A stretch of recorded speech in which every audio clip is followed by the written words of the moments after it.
सोचो दोस्त कुछ पल के लिए, वह क्या दिन होगा जिस दिन आपका रिजल्ट आएगा, आपके रिजल्ट से आपका माता पिता का नाम रोशन होगा। मेरे दोस्तों आपका रिजल्ट से आपका पूरा परिवार का नाम रोशन होगा। मेरे दोस्तों आपके रिजल्ट से, आपके मेहनत से आपका पूरा खानदान का नाम रोशन होगा। मेरे दोस्तों उस दिन के लिए मेहनत कीजिए मेरे भाई। अगर अभी भी अगर आपको मन नहीं लग रहा मेरे दोस्त, तो मन लगा के पढ़िए। कसम से कहता हूं, माना कि कागज का टुकड़ा है एक रिजल्ट हमारा कागज का टुकड़ा है, लेकिन दोस्तों उस कागज के टुकड़े के अंदर में इतनी पावर होती है, इतनी ताकत होती है मेरे लाडला, कि खिले हुए चेहरे को मुरझा देती है और मुरझाए हुए चेहरे को खिला देती है। इतनी ताकत है उस कागज का टुकड़ा का। इसलिए मेरे भाई मेहनत कीजिए। आइए सर, आज मैं आपके सामने लेकर आया दोस्तों 2 अंक वाला प्रश्न जो बहुत इंपॉर्टेंट होगा। और 2 अंक वाला प्रश्न को मेरे दोस्तों मैं 6 लेक्चर में डिवाइड किया हूं भाई। 14 फरवरी का जो एग्जाम है भाई 6 लेक्चर में डिवाइड किया हूं, जिनमें से एक लेक्चर मैं आपको यूट्यूब में प्रोवाइड करने वाला हूं। बाकी जितने सारे हमारे लेक्चर है दोस्तों आपको मिसाइल क्लासेस के एप्लीकेशन पे, जो हमारा दोस्तों दिन रात, जी हां दिन रात दोस्तों, सुबह शाम दोपहर को जो हमारा ऑनलाइन क्लासेस चल रहे भाई क्रैश कोर्स के अंदर में, वो सारा क्वेश्चन यहां पे आपको बताया जाएगा, सारा सिलेक्टेड क्वेश्चन बताया जाएगा।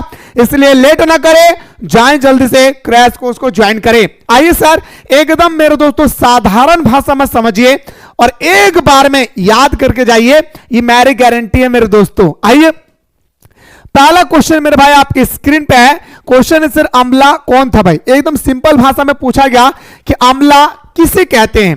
तो मेरे दोस्तों हमारा जब देश गुलाम था उस समय हम लोग अंग्रेजों का क्या थे भाई? हम लोग अंग्रेजों का क्या थे भाई? नौकर थे। तो उसी दौरान हमारा अमला मेरे दोस्तों व्यवस्था लागू हुआ था। क्या था सुनेगा, राजस्व इकट्ठा करने के समय जमींदार का एक अधिकारी, जिसे आमतौर पर अमला कहते हैं। जैसे एग्जांपल देता हूं मेरे दोस्तों, मैं हूं अंग्रेज और आप है इंडियन, और मेरे दोस्तों मैं आपको दिया हूं एक खेत इतना बड़का सा, और उस खेत का मैं 20% दोस्तों टैक्स लूंगा आपसे, और मैं जब आप लोगों के लिए आपके गांव पे जाता हूं दोस्तों टैक्स को इकट्ठा करने के लिए, तो इसी को कहा जाएगा क्या? अमला। यानी आप सब मिलकर मुझे क्या कहेंगे? अमला कहेंगे। अमला कौन सा अधिकारी है? तो बताएंगे सर, राजस्व इकट्ठा करने के समय जमींदार का एक अधिकारी, जिसे आमतौर पर हम लोग अमला कहते हैं। एकदम सिंपल सा बात है, याद रखिएगा। और जितना चाहे कोशिश कीजिएगा मेरे दोस्तों आप अपने लैंग्वेज में लिखने का। जैसे दूसरा क्वेश्चन भाई क्या पूछा गया? बुक्कान कौन था? तो बुक्कान क्या था भाई? एक हमारा फ्रांसीसी चिकित्सक था जो भारत आया और बंगाल चिकित्सा सेवा में 1794 से लेकर 1815 तक कार्य किया। अगर ये 2 मार्क्स का आया तो आपको इतना ही लिखना है, 3 मार्क्स का आया तो कितना लिखना है, ये मेरे दोस्तों मैं आपको क्रैश कोर्स में भले भांति बता चुका हूं। फ्रांसीसी बुक्कान एक चिकित्सक था जो भारत आया और बंगाल चिकित्सा सेवा में 1794 से लेकर 1815 तक कार्य किया भाई। इतना सिंपल है भाई, आपको याद करना है भाई, ठीक है। चलिए सर, और सारा एग्जाम ओरिएंटेड क्वेश्चन है भाई, ठीक है, इसे हल्के में ना ले भाई। औपनिवेशिक शहर में काला शहर और गोरा शहर किसे कहा जाता है? देखिए दोस्तों, हमारा देश जब गुलाम था, साधारण भाषा में समझिए, हमारा देश जब गुलाम था उस समय दोस्तों भारत के लोगों को अंग्रेज लोग कहते थे ब्लैक टाउन, क्योंकि भारत के लोग अधिकतर लोग दोस्तों क्या थे भाई? काला थे। इस कारण से भारतीय लोगों को ब्लैक टाउन कहा जाता था। और जो अंग्रेज लोग होते थे वो पूरा चरका चरक होते थे, गोरा होता था। जैसे आज हमारे बहन बेटियां मेरे दोस्तों जैसे लगाते हैं ना क्या? अरे लाले, अरे भाई फेंस वाश, क्या? अरे फाउंडेशन, इन सब लगा के जो चरका चरक हो रहे ना, अंग्रेज पहले से ही ऐसे चरका चरक होते थे। तो अंग्रेजों के शहर को गोरा शहर यानी व्हाइट टाउन कहते थे और भारतीय शहर को ब्लैक टाउन कहा जाता था। सिंपल सा बात है, मुझे उम्मीद है कि समझ में आ गया होगा। व्हाइट और ब्लैक टाउन शब्द नगर संचारण में नस्लीय भेदभाव के प्रतीक थे। क्यों भाई नस्लीय भेदभाव? भारत का नस्ल अलग है, अंग्रेजों का नस्ल अलग है। अंग्रेज गोरी चमड़े के होते थे, अभी भी है भाई। अंग्रेज क्या है भाई? गोरी चमड़े के होते थे, है ना, इसलिए उन्हें व्हाइट टाउन कहा जाता था। जबकि भारत को काले होते थे, इसलिए भारत के जितने सारे लोग थे वो सब काले होते थे, इसलिए भारत के लोगों को ब्लैक टाउन कहा जाता था। साधारण भाषा में समझ में आ गया होगा। आशा करियो रे भाई हमर बहन कि तोहनी हमर बतवा बुझल पारी गली। अगला क्वेश्चन तोहनी से करल गले रे दादा, अस्थाई बंदोबस्त। याद रखिएगा, बंगाल के अस्थाई भूमि बंदोबस्त के कोई दो विशेषता बताए। मैं आपको सबसे पहले गारंटी देता हूं, यह क्वेश्चन आपके पेपर में आएगा नहीं भाई, आएगा ही, इस बात को याद रखिएगा। वो भी कितना मार्क्स का मेरे भाई, तो 3 या 5 मार्क्स का छपेगा, ये 2 मार्क्स का कभी नहीं आएगा। इसलिए मेरे दोस्तों इस क्वेश्चन को मैं यहीं पे छोड़ता हूं, क्योंकि इसका प्रॉफिट और दोस्तों लॉस में ऑलरेडी आप लोगों को पहले से ही बता चुका हूं। क्वेश्चन नंबर आते हैं 6 में कि बंगाल और बिहार में अस्थायी बंदोबस्त शुरू करने का श्रेय किसे भाई, तो बताएंगे सर लॉर्ड कॉर्नवालिस ने। 1793 को दोस्तों हमारा कॉर्नवालिस ने हमारा अस्थायी बंदोबस्त शुरू किया था बंगाल और बिहार में। कहां पे मेरे भाई, तो बताएंगे सर बंगाल और बिहार में लॉर्ड कॉर्नवालिस ने दोस्तों हमारा शुरू किया था दोस्तों क्या, अस्थायी बंदोबस्त। अस्थायी बंदोबस्त के क्या लाभ है, अस्थायी बंदोबस्त के क्या हानि है, इसके बारे में आपके पेपर में छपेगा नहीं, छपेगा ही। इसलिए इस क्वेश्चन को याद कर लेंगे, बड़ी प्यार तरीके से बताया भाई। ईस्ट इंडिया कंपनी की स्थापना कब हुई है, तो मेरे दोस्तों 1600 नहीं आएगा भाई। क्वेश्चन आएगा कि भारत में शासन करने वाले विदेशियों का क्रमांक बताएं। जैसे दोस्तों सबसे पहले पुर्तगाल आए भाई, 1498 को हमारा पुर्तगाल आए, फिर हमारा कौन आया भाई, डच आया, फिर इसी तरह से दोस्तों आपको बताना होगा क्रमांक, ठीक है, क्रमांक पूछा जाएगा मेरे भाई, ठीक है। आइए सर 7वां क्वेश्चन के बाद हम लोग 8वां क्वेश्चन की ओर मूव करते हैं। 1857 के विद्रोह में भाग लेते समय भाग लेने वाले पुरुष नेताओं के नाम बताएं। मेरे दोस्तों मैं कुछ बात बता रहा हूं, प्लीज आप लोग सुन के जाइएगा। 1857 की क्रांति से रिलेटेड आपके पेपर में 11 मार्क्स का क्वेश्चन आएगा, 1-2 मार्क्स का नहीं भाई, ये चैप्टर बहुत ही इंपॉर्टेंट है। दूसरी बात याद रखिएगा कि 1857 की क्रांति में महिलाओं में भूमिका निभाने वाले 4 महिलाओं का नाम याद रख लेना है। जैसे बेगम हजरत महल हो गया, इसके बाद हमारा झांसी की रानी लक्ष्मीबाई हो गई। इसी तरह से हमारे दोस्तों आपको 4 नाम याद रखना भाई।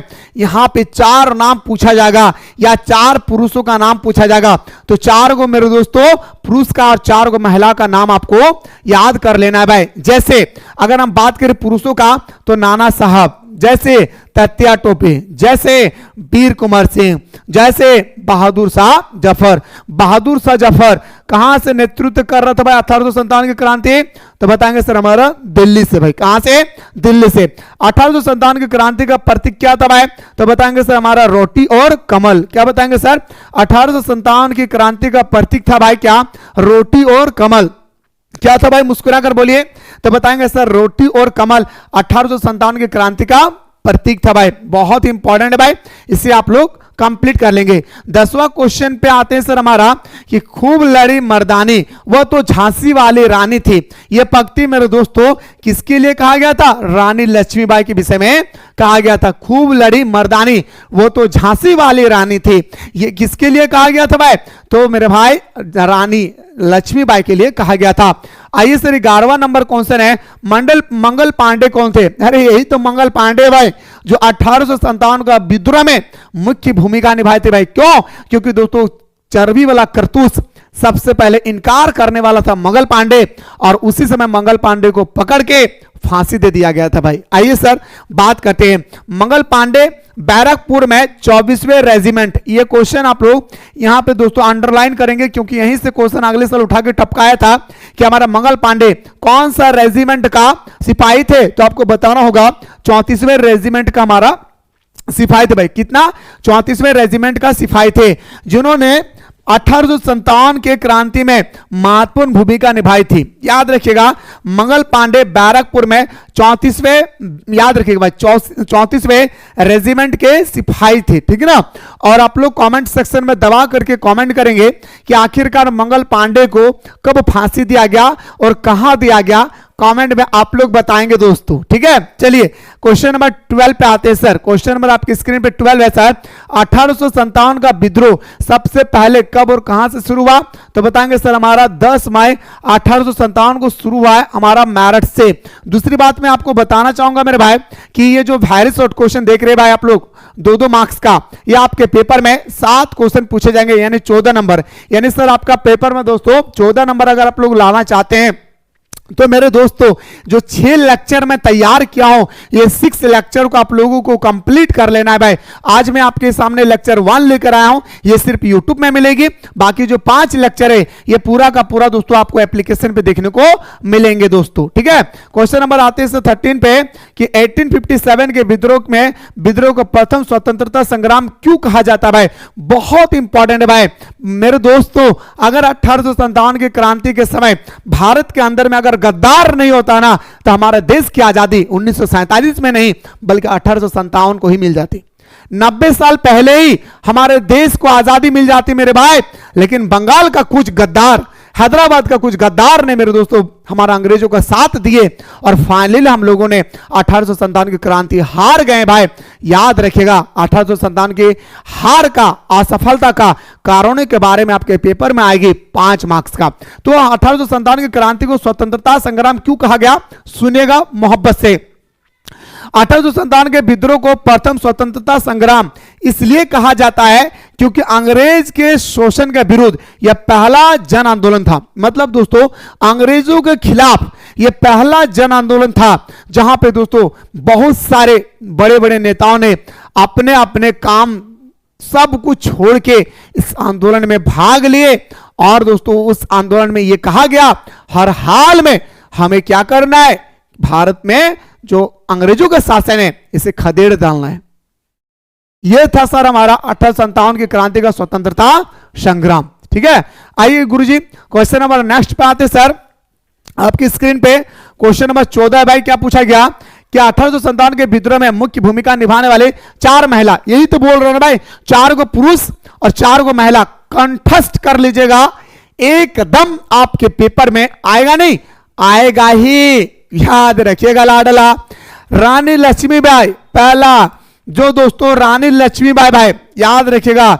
दूसरा का बेगम हजरत महल, जो दोस्तों अवध से, या हम बोल सकते हैं सर हमारा अवध या लखनऊ से नेतृत्व कर रहे थे 1857 की क्रांति का, हमारा बेगम हजरत महल। तीसरा में याद रखिएगा महारानी बेजबाई, और दोस्तों चौथा में याद रखिएगा बिरंगा तबाई। याद रखिए दोस्तों ये 4 को जो महिला है, याद रखिएगा इन 4 महिलाओं का नाम आपको अपने दिल में बसा लेना है मेरे भाई, याद रखिएगा क्योंकि आपके एग्जाम में क्वेश्चन टपकेगा भाई। क्वेश्चन नंबर 15 से लॉर्ड डलहौजी ने हड़प नीति के तहत किन किन राज्यों को अपने अधीन किया था। सबसे पहले तो आप जानिए कि सर हमारा हड़प नीति का मतलब क्या होता है।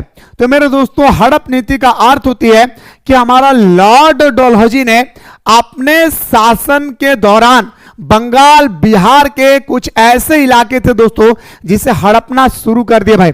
यानी दोस्तों मार पकड़ के अपना उन लोगों का जमीन को, गरीबों की जमीन को दोस्तों हड़पना शुरू कर लिए। इसी को बोलते हैं हड़प नीति। हड़प नीति की शुरुआत करने वाला कौन था, तो बताएंगे सर हमारा डलहौजी, ठीक है। तो कौन कौन सा जगह को दोस्तों उन्होंने हड़पा था, तो हमारा 17 झांसी, नागपुर, जौनपुर, संबलपुर, उदयपुर, ये जितना पुर देख रहे हैं ना भाई, सारे पुर को लॉर्ड डलहौजी ने दोस्तों क्या कर लिया था भाई, हड़प लिए थे। क्या कर लिए थे लाडला, हड़प लिए थे भाई। आशा कर रही हो रे भाई और हमारे बहन कि तोहनी हमारे बतवा बुझल पा रही। आशा करियो ना रे दादा, हाँ भाई तोहनी बतवा बुझल पा रहे। तो झारखंडी लगा ही ना दादा, हमरा पूरा उम्मीद हो रे भाई तो खोटा भाषा बुझल पा रही। दांडी यात्रा किसके द्वारा शुरू किया गया था, महात्मा गांधी के द्वारा शुरू किया गया था।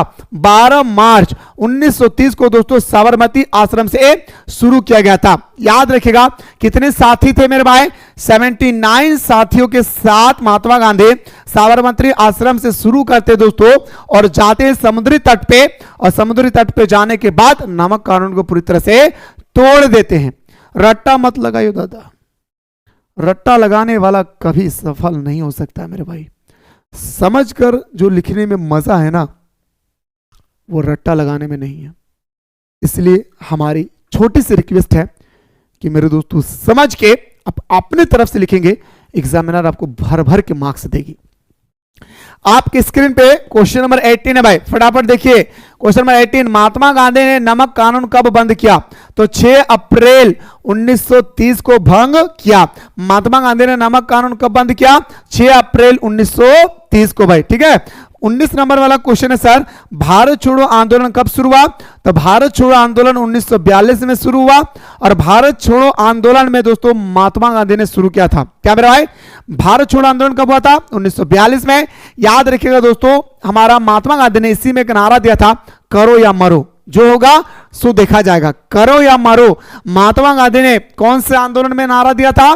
भारत छोड़ो आंदोलन, जो दोस्तों महात्मा गांधी के द्वारा शुरू किया गया था 1942 में। ठीक है, और मैं आपको बताना चाहूंगा कि 1917 में महात्मा गांधी के द्वारा पहला आंदोलन चंपारण का और महात्मा गांधी का अंतिम आंदोलन 1942 में। इसके बीच में जितने सारे आंदोलन है, चाहे वो खेड़ा आंदोलन हो, चाहे वो जालियांवाला बाग आंदोलन हो, असहयोग आंदोलन हो, या दोस्तों चोरी चोरा कांड आंदोलन हो, या दोस्तों आपका सविनय अवज्ञा आंदोलन हो, जितने सारे आंदोलन है, सारा आंदोलनों का डेट मेरे दोस्तों कंफर्म कर लेंगे, क्योंकि महात्मा गांधी से एग्जाम में हर हाल में क्वेश्चन आएगी। आपकी स्क्रीन पे अगला क्वेश्चन है सर, क्वेश्चन नंबर मेरे दोस्तों 20 है, अखिल भारतीय कांग्रेस पार्टी की स्थापना किसने किया था? अखिल भारतीय कांग्रेस पार्टी का स्थापना ए.ओ. ह्यूम ने किया था भाई। किसने किया था? ए.ओ. ह्यूम ने किया था।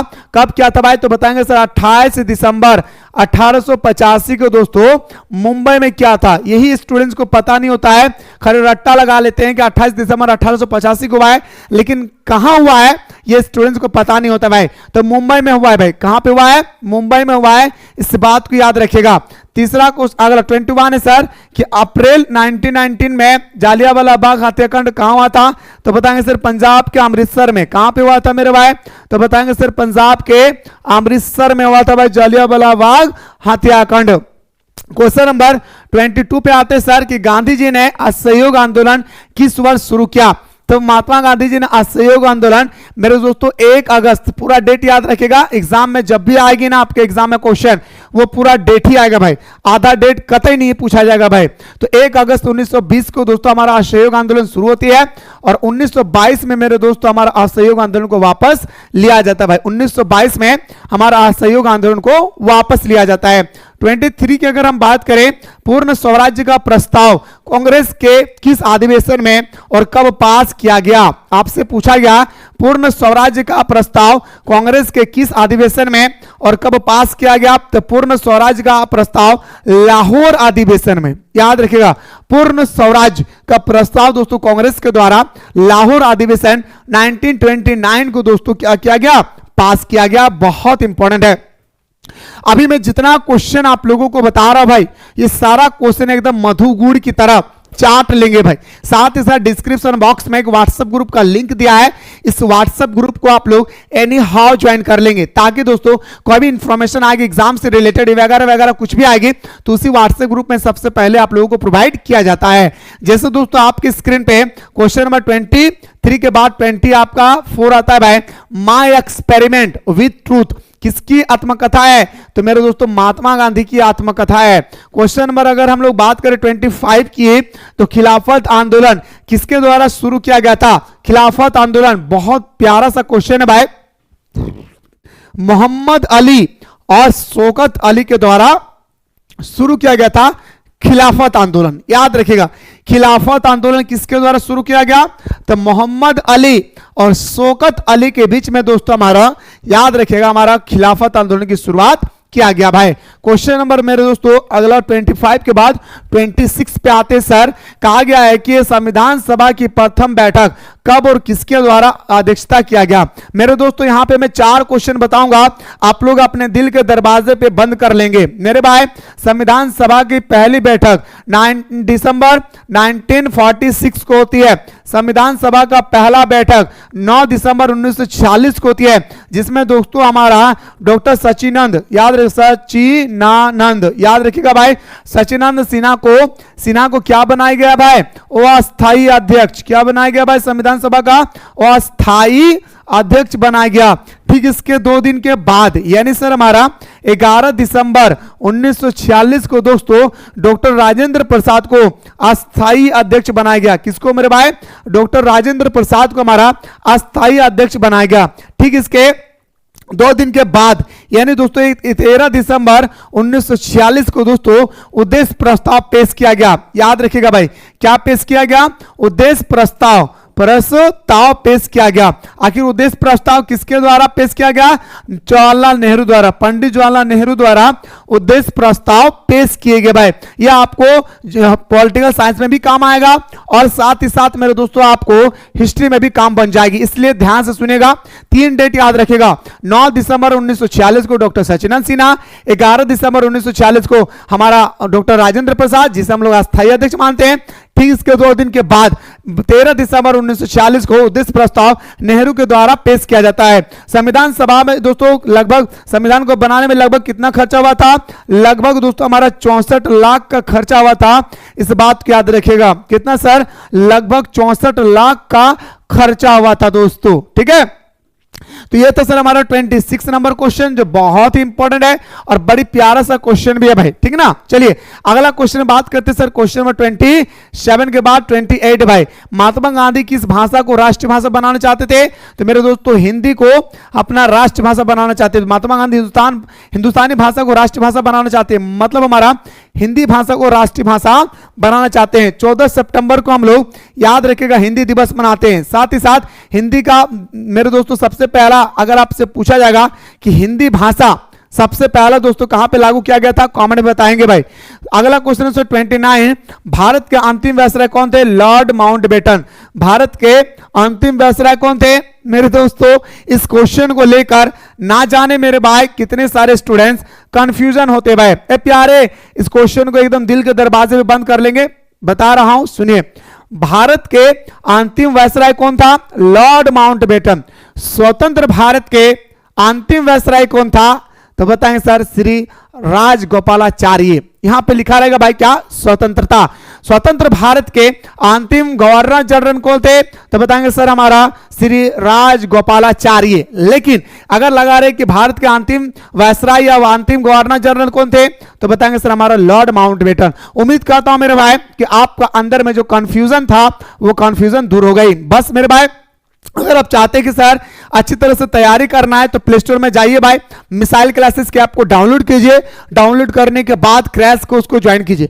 आप कहीं भी पढ़ रहे हैं, ऑफलाइन में पढ़ रहे हैं, किसी भी ऑनलाइन प्लेटफॉर्म पढ़ रहे हैं, अंतिम समय में इस क्लास को ज्वाइन करना ना भूलिए। बड़ी पछतावा होगा एग्जाम के बाद अगर नहीं ज्वाइन करते तो। बोलेगा सर ऐसी क्या खास बात है?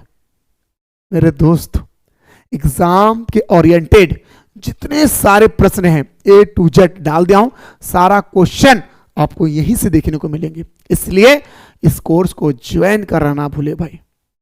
ठीक है, आइए गुरुजी अब हम लोग मुलाकात करते हैं दोस्तों नेक्स्ट वीडियो में एप्लीकेशन पे। तब तक आप लोग स्वस्थ रहे, मस्त रहे और पढ़ाई में व्यस्त रहे।